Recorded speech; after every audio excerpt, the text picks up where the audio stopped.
চাইলো ক্ষমা, ও চাইলো ক্ষমা, আসল মেন কালপ্রিটটা কোথায়? সে কোথায় ক্ষমা চাইলো? ওহো, সে তো 5 লাখের চ্যানেল হোল্ডার, বড় ব্লগার, সে চাইবে হাত জোর করে ক্ষমা? My foot, yes. সে কন্ট্রোভার্সি ক্রিয়েটারদেরকে নাকি এই ধরনের মেসেজ করেছে যে সে যা করেছে, যা বলেছে ঠিক করেছে। ভাবতে পারছো কোন অসভ্য, অভদ্র যে এরকম বলতে পারে? মানে একে তো নোংরা কথা বলেছে, আবার কন্ট্রোভার্সি ক্রিয়েটারদেরকে বলেছে যা বলেছি বেশ করেছি।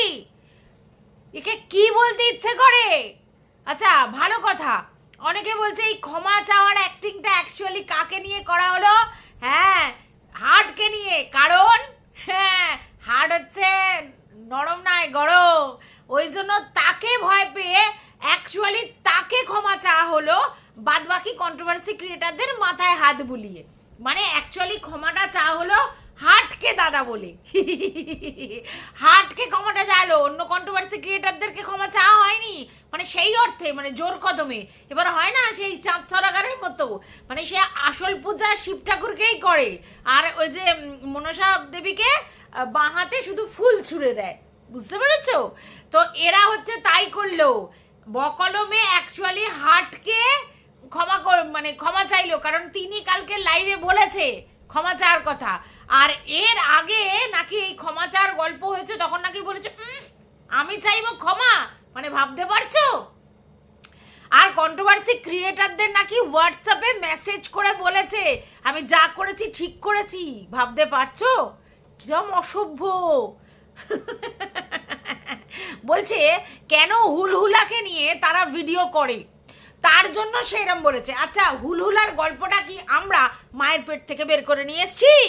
হুলহুলার গল্প তুমি পুরো ইউটিউব জুড়ে ছড়িয়েছো, হেগে রেখেছো, খেদিয়ে রেখেছো। হ্যাঁ, পুরো ইউটিউব জুড়ে ওই লাইভটা এখনো পর্যন্ত আছে, অ্যাজ অন ডেট আমি দেখেছি। ওই লাইভ আছে, আরও ভিডিও আছে। হ্যাঁ, তারপরে তুমি ভিডিওতে দেখাবে ভাই ভাইটি, তারপরে তার সঙ্গে অসভ্যতাম করবে। 3 বছরের পুরনো হয়ে গেছে বলে সেটা নিয়ে বলা যাবে না? কে বলে তোমাকে? এইখানে যেই নোংরামি করেছো সেই নোংরামি নিয়ে আলবাদ মানে কথা বলা যাবে, আলবাদ বলা যাবে, ঠিক আছে? আচ্ছা, বাই দা ওয়ে, শুনছি এখনো নাকি ম্যানিপুলেট করা হচ্ছে হাজব্যান্ডকে। হাজব্যান্ডকে ম্যানিপুলেট করতে হয় না, হাজব্যান্ড জানে। হাজব্যান্ডের বক্তব্যটা ভালো করে শোনো, ক্লিয়ারলি শোনো। হাজব্যান্ডের বক্তব্য তুমি এদিক উদিক সেদিক পুদিক যা করেছো করেছো, আমি যেন রাজার আসনে বসে থাকতে পারি, আমার বাড়িতেই তোমাকে থাকতে হবে।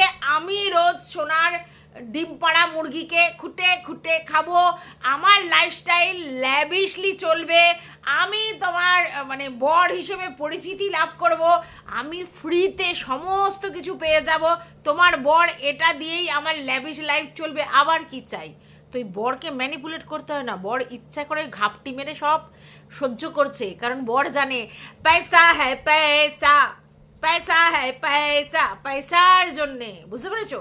বাই দ্য ওয়ে, সমস্ত কিছু নিয়েই এখন কন্টেন্ট করতে এসেছি। তার আগে বলি, চলো welcome back to my channel. আশা করছি তোমরা সবাই খুব ভালো আছো, আর আমিও খুব ভালো আছি। নতুন একটা ভিডিওর সাথে আমি রুনা লাইফস্টাইল থেকে। দেখো, আমি এটা বুঝতে পেরেছি, এই যে ক্ষমাটা চাওয়া হয়েছে এটা পুরোটাই নাটক, আই ওয়াশ, শো অফ। কোনো ক্ষমা চাওয়ার কোনো মানসিকতা নেই। এটা দেখানো হলো হার্টকে রেসপেক্ট করছি, আর পাশে যে কন্ট্রোভার্সি ক্রিয়েটার তাদেরকে একটু করে প্রলেপ লাগাচ্ছি, আর কিচ্ছু করেনি, আর কিচ্ছু করেনি। এবার হার্টকে কেন করলো? যেহেতু হার্টের এগেনস্টে এই পক্সো কেসটা করেছিল, যেটা অন্যায় একটা কাজ করেছিল, সেই জন্য করতে এলো, ঠিক আছে? কিন্তু আসল কে করেছে? আসলে কেসটা তার মেয়েকে নিয়ে যে করেছে সেটা কে? ম্যান্ডি। ভিতরে ভিতরে কে কি ক্ষমা চেয়েছে আমরা দেখতে চাই না। ম্যান্ডি কি সামনে এসে ক্ষমা চেয়েছে? না তো। তাহলে বড় ব্লগার বলে ওর দায়টা এড়িয়ে যাবে? ওই ভিতর ভিতর ক্ষমা চাইলে হবে? আমরা চাই সবাই সামনে এসে, 5 জনের 5 জন, তাই তো? তো একজনের কথা বাদ দাও, আর যে 4 জন আছে সবাই এসে ক্ষমা চাক, তবে তো বুঝবো। সেখানে 3 জন চেয়েছে, ম্যান্ডি কেন বাদ? ম্যান্ডি কেন ক্ষমা চাওয়াতে বাদ, এটা বলো তো? গায়ে লাগছে। আচ্ছা, এরা না সবসময় ব্রেড অ্যান্ড ব্যাটার করে, আমাদের এটা ব্রেড অ্যান্ড বাটার নয় বলে সবাইকে অপমান করে, মানে কন্ট্রোভার্সি ক্রিয়েটারদেরকে। আরে মূর্খগুলো, আগে তো তোর বোনকে অপমান করলি। তোর বোন এই ব্লগিং না করলে খেতে পাবে না, তোর বোন এই ব্লগিং না করলে ব্যবসা চলবে না, তোর বোন ব্লগিং না করতে পারলে এই ফুটানি মারতে পারবে না, তোর বোন ব্লগিং না করলে ওই বরকে পুষতে পারবে না, তোর বোন যদি ব্লগিং না করে এই 4 চাকা কেনার স্বপ্ন দেখতে পাবে না। বুঝতে পেরেছিস? আমি তোদেরকে বলছি, তো তোরা যে এই বলছিস না যে ব্রেড অ্যান্ড বাটার নয়, মানে আমি একটা জিনিস বুঝে পাই না কন্ট্রোভার্সি ক্রিয়েটারদেরকে, মানে তোদের কি মনে হয় যে এই ভিডিও না করলে তারা সত্যি খেতে পাবে না? এরা মনে হয় না, এরা আমার মনে হয় না কোনো কন্ট্রোভার্সি ক্রিয়েটারে এরকম যে এই কন্ট্রোভার্সি না করলে তারা খেতে পারবে না। কারণ কন্ট্রোভার্সি আজ হচ্ছে, কাল নাও হতে পারে, আর এরা প্রচুর ভিউজ কামায় না কেউ যে লাখ লাখ কোটি কোটি টাকা ইনকাম করছে, না রে না। এই কন্ট্রোভার্সি করে ক টাকা ইনকাম হয়? 100 তুলতে লোকের পিছন জাম হয়ে যায়, তা ক টাকা ইনকাম হয়? হ্যাঁ, বসে আছি ফ্রি টাইম, চারিদিকেই গসিপ না করে ক্যামেরা খুলে 2-4টে কথা বললে যা পকেট মানি আসে তা দিয়ে একটু হাত খরচটা আর একটু ভালো করে করা যায়। বুঝেছিস? হাত খরচটা একটু ভালো করে করা যায়, এর জন্য করে। ফ্রি টাইমে তোদের মতো এই পিএনপিসি করে এখানে ওখানে গল্প জুড়ে এটা করে সেটা করে না করে বাড়ির কাজ বজায় রেখে যদি ভিডিও করা যায় তাহলে ক্ষতি কী আছে? বসে বসে তো বাড়িতে পয়সাটা ইনকাম, এরকম তো নয় তার জন্য কোথাও যেতে হবে। এই জায়গা থেকে লোকে করছে, সেটা ব্রেড অ্যান্ড বাটার নয় রে ভাই। আজকালকার দিনে একটা মান্থলি খরচ কত জানিস তুই? জানিস তো নিশ্চয়ই।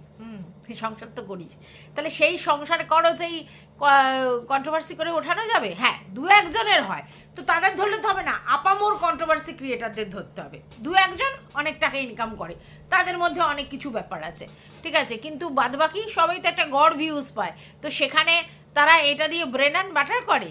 বারবার এই কথাটা বলিস, ব্রেড অ্যান্ড বাটার নয়, ব্রেড অ্যান্ড বাটার নয়, তাহলে এখানে কুটনিগিরিটা কিসের জন্য? আমি তো এটা বুঝে পাই না। যাই হোক বন্ধুরা, সমস্ত কিছু চলে আসছে, ম্যান্ডি কোনোভাবে রিগ্রেট নয়, সে কন্ট্রোভার্সি ক্রিয়েটারদের কাছে হোয়াটসঅ্যাপে মেসেজ পাঠিয়েছে, যা বলেছি ঠিক করেছি, কারণ আমার সঙ্গে ওই হুলহুলাকে জড়িয়ে ভিডিও করা হয়েছে তাই জন্য বলেছি। এটা কোনো কথা হলো? তুই ব্লগার, তোকে নিয়ে কন্ট্রোভার্সি ক্রিয়েটাররা কন্ট্রোভার্সি করছে, যা দেখছে যা দেখিয়েছিস তার উপর বেস করে করেছে। এই কন্ট্রোভার্সি ক্রিয়েটাররা তোদেরকে কি দেখিয়েছে? এই যে নোংরামিগুলো বলেছিস তাদের নামে দেখেছিস তাদেরকে? তাহলে এই ধরনের কারোর সঙ্গে কারোর জুড়ে এরকম ধরনের মন্তব্য করা মানে নীচ মানসিকতা, ঠিক আছে? আর গালি দিতে সবকটা এক্সপার্ট, গালি শুনে মানে মজা নিতেও সবকটা এক্সপার্ট, ঠিক আছে? এই ক্ষমা চাওয়াটা আমি বলছি বেসিক্যালি একটা আই ওয়াশ, আর যাতে ওদেরকে নিয়ে বেশি নাড়াঘাটা না হয়, ঠিক আছে? কিছুদিন ওরা একটু মুখ লুকিয়ে থাকবে মানে কমেন্ট করবে না, কারোর সঙ্গে যোগাযোগ করবে না, কিছুদিন পর দেখবে আবার শুশু করে গর্ত থেকে বেরিয়ে এসছে, কারণ এরা ফ্রিতে ফুটেজ চায়, তাই এরা গর্ত থেকে বেরোবেই। আবার কিছুদিন পর এসে আবার এখানে কুটকামড় ওখানে কুটকামড় এই সেই করবে যখন এই জিনিসটা স্তব্ধ হয়ে যাবে। এখন এরা বসে মানে পর্দার আড়ালে থেকে কাজকর্ম করবে, আর ইউটিউব ভুলবে কখনো নয়, ইউটিউব দেখতেই হবে ওদের। আজ ইনস্টল করেছে, কাল আবার করবে ইনস্টল, সমস্ত কিছু দেখতে হবে। যদি আনইনস্টল করে থাকে তো ওরা আবার আসবে, আবার দেখবে, আবার গুটকাচালি করবে, কারণ ওদের রক্তে রন্ধে ঢুকে গেছে এটা, ঠিক আছে? ওরা এখান থেকে বেরোতে হবে না। আর যারা গোল্ডি দিদির কান্না দেখে ইমোশনাল হয়ে গেছে, যেমন শুনছি, একদম হয় না, উনি সুইচ দেয়া ওনার, মানে এই যে পুতুলগুলো দেখো দম দেওয়া পুতুল, তো ওরকম এই টিপবে প্যার করে জল বেরোবে, আবার অফ করবে জল উঠে যাবে। তো উনি যখন তখন যে কোনো মুহূর্তে উনি খুব ইমোশনাল, এটা ফিল করানোর জন্য কেঁদে দিতে পারে সব সময়। বোতলকেও এই করেই ঘা করেছিল এটা এনার ইমোশনাল সুশ্রুতি দেওয়ার কান্না, একদম ভুলিস না ওতে, ঠিক আছে? ভীষণ ভালো অভিনেতা। তো যাই হোক, এইবার চলে আসি আমি ম্যান্ডু রানীর কথায়। আজকের ম্যান্ডু রানী যে ভিডিওটা দিয়েছে সেখানে তোমাদেরকে মোটামুটি বুঝিয়ে দিয়েছে। অনেক দিন ধরে অনেকে বলছিল ম্যান্ডু রানীর নতুন কোনো খবর আসবে, মানে ম্যান্ডুর যে মেয়ে আছে তার কোনো ভাই বোন হবে, অনেকে বলছিল। আগেই মানে ফুল পাপড়ির চ্যানেল থেকে বুঝে গেছি যে না, বাচ্চা কাচ্চার কোনো সিন নেই। কারণ সেখানে ফুল পাপড়ি জিজ্ঞাসা করেছিল যে আমরা কি আবার দাদা দিদি হব, তখন পরিষ্কার জানিয়ে দিয়েছে না, ওরকম না, সুখবর আসছে।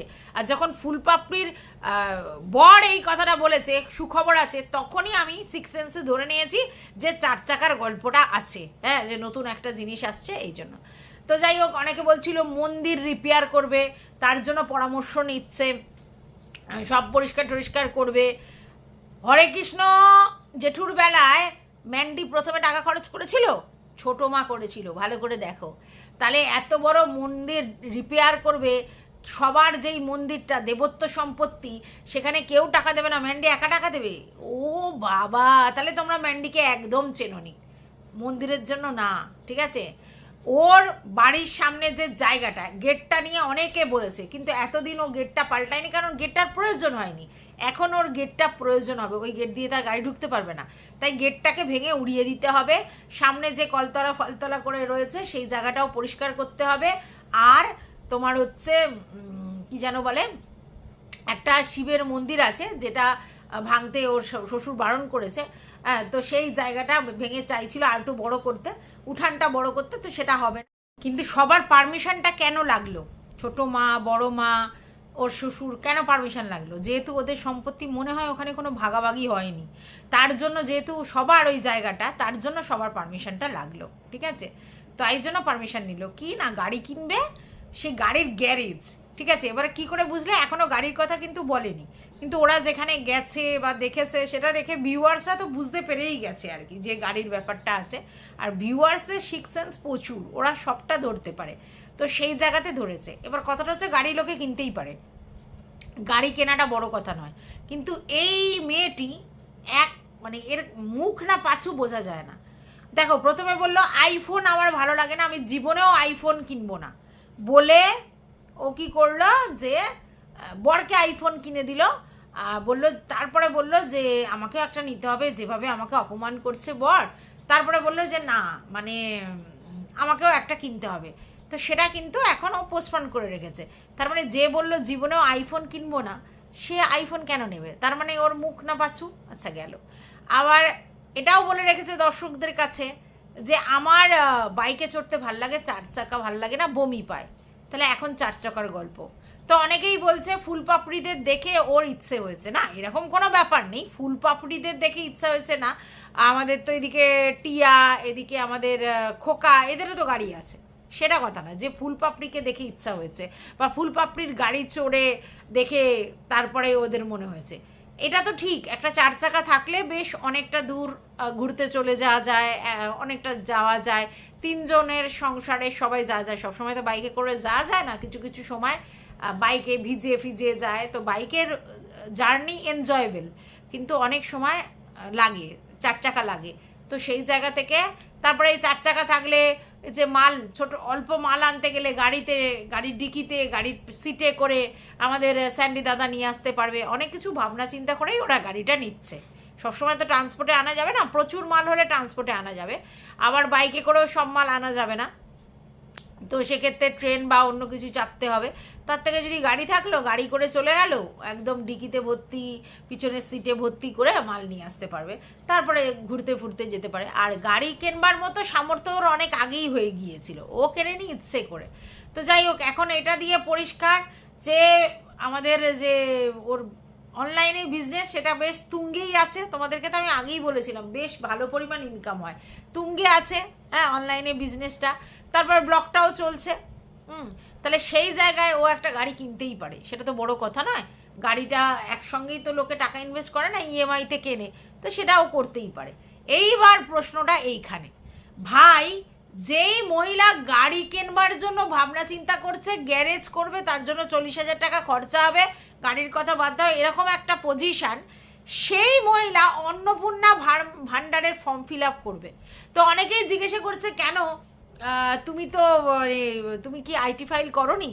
ও যে টাকা পায় তাতে তো আইটি ফাইল করার কথা, ও যে টাকা পায় আমার তো মনে হয় ওর আইটি ফাইল করার কথা, কারণ ওর তো মাস গেলে 1.5-2 লাখ টাকা আরামসে ইনকাম হয়, তাহলে সেক্ষেত্রে আইটি ফাইল করার কথা। আমি জানি না সেটা ওর করা আছে কি করা নেই। তো এরকম যে ইনকাম ট্যাক্স দেয়, তার কিন্তু হয় না। এবারে ও মনে হয় ইনকাম ট্যাক্স দেয়, এরকম মনে হয় পজিশন দেখায়নি, কি করেছে আমি জানি না। তো তাতে যে আইটি ফাইল রাখে, যে ইনকাম ট্যাক্স দেয়, সে কী করে অন্নপূর্ণা ভাণ্ডার পাবে আমি তো আশা করতে মানে বুঝতে পারছি না। আর যদি ধরো ইনকাম ট্যাক্স নাও দেয়, তাহলে ও যে পয়সা এখন ইনকাম করছে, এরপর অন্নপূর্ণা ভাণ্ডারের পয়সার ওর দরকার? আমি তো বুঝতে পাই না। মানে আমি ভাবি তাই যে কতটা মানে যে ওর এখন অন্নপূর্ণা ভাণ্ডারের জন্য ফর্ম ফিল আপ করতে হবে। কি বলবো আর, সে যাই পারে হোক, সেটা ওর ব্যক্তিগত চয়েস, আমার কিচ্ছু বলার নেই। ওখানেই শুনছি কমেন্ট করেছে যে ওখানে আমাদের ওর বর তো কোনো সরকারি চাকরি করে না, তার জন্য নিতেই পারে। কেন, ও নিজে কত টাকা ইনকাম করে? আগে তো নিজের ইনকামটা দেখতে হবে। তো অত টাকা ইনকাম করার পরেও তারপরে ওর অন্নপূর্ণা ভাণ্ডার নিতে ইচ্ছা করছে? তো যাই হোক, সেটা গেল হচ্ছে অন্নপূর্ণা ভাণ্ডারের গল্প। তো অন্নপূর্ণা ভাণ্ডারের নাকি ফর্ম ফিল আপ এখন আর ওই অফলাইনে হচ্ছে না, সব নাকি অনলাইনে করতে হচ্ছে শুনছি লোকের কাছে। জানি না এটা সত্যি কি মিথ্যা। তো বা যাই হোক, সেটা অন্য ইস্যু। এবার আমার যেটা বক্তব্য, তো যার গাড়ি কেনার সামর্থ্য আছে, সে সরকার থেকে কত টাকা পাবে তার জন্য ছুটোছুটি করছে গেল। আচ্ছা, কিছুদিন আগে তোমরা জানো, এই 2 মাস আগে না 3 মাস আগে হচ্ছে ঘর করলো, তখন বললো ওর কাছে নাকি টাকা ছিল না, ওর নাকি ধার করেছে, দুজনের কাছ থেকে ধার করে ঘর করেছে। কত রকম সিম্প্যাথি কার্ড খেলতে পারে। ঘর করার জন্য 5 নয়া ধার করতে হয়নি ওকে, ওটা লোক দেখানোর জন্য ধার করতে হয়েছে। ঠিক আছে, তো যাই হোক, সেই ধার করে নাকি ওর ঘর করেছিল, পরের মাসেই শোধ করেছে। আবার পরের মাসেই ওকে আবার ওর নাকি 50,000 ছিল আর কিছু আবার ধার করতে হচ্ছে। সেই ধার করে নাকি ও গেছিলো তোমার হচ্ছে চেন্নাইয়ে। তো সেইটা না হতে হতেই তারপরে তোমরা দেখলে যে ঘরের হচ্ছে তোমার এইসব চাল মাল এটা সেটা ঠিক করতে হলো, ওটা করতে হলো, সেটা করতে হলো। এরপর বললো যে ঘুরতে যাব না, পয়সা জমাচ্ছি, কারণ ওইসব খরচা হয়ে গেছে, কিছুটা সেভিংস থাক। তারপরে দেখলে এই মাসে, মানে 3 মাসের মধ্যে এই মাসে কি হলো, যে গাড়ি কিনতে যাবে। তাহলে ভাবো। আচ্ছা, কিছুদিন আগে কি বলছিল, যে থালা বেচে, রূপোর থালা বেচে বা বন্ধক দিয়ে ওর বরের ট্রিটমেন্ট করবে। সব আই ওয়াশ, সিম্প্যাথি ব্লগে যাতে ভরে ভরে দাও তার জন্য করেছে। তো এই যার এরকম অবস্থা, এত খারাপ দৈন্য দশা ছিল যে বরের ট্রিটমেন্ট করতে পারছে না, সে পরের মাসে গিয়েই গাড়ি কেনবার প্ল্যান করছে। আর গাড়িটা আমি ধরে নিলাম যে তর্কের খাতিরে ইএমআই দিয়ে কিনবে, তার তো সমস্ত কিছু করতে হবে। গাড়ি কিনলেই তো হলো না, গাড়িকে আবার সাজাতে হবে সুন্দর করে, তারপরে গ্যারেজ করতে হবে। একটা গ্যারেজ করতে একটা ও যে বলছে 40,000, তো 50-60,000 টাকা খরচা আছে।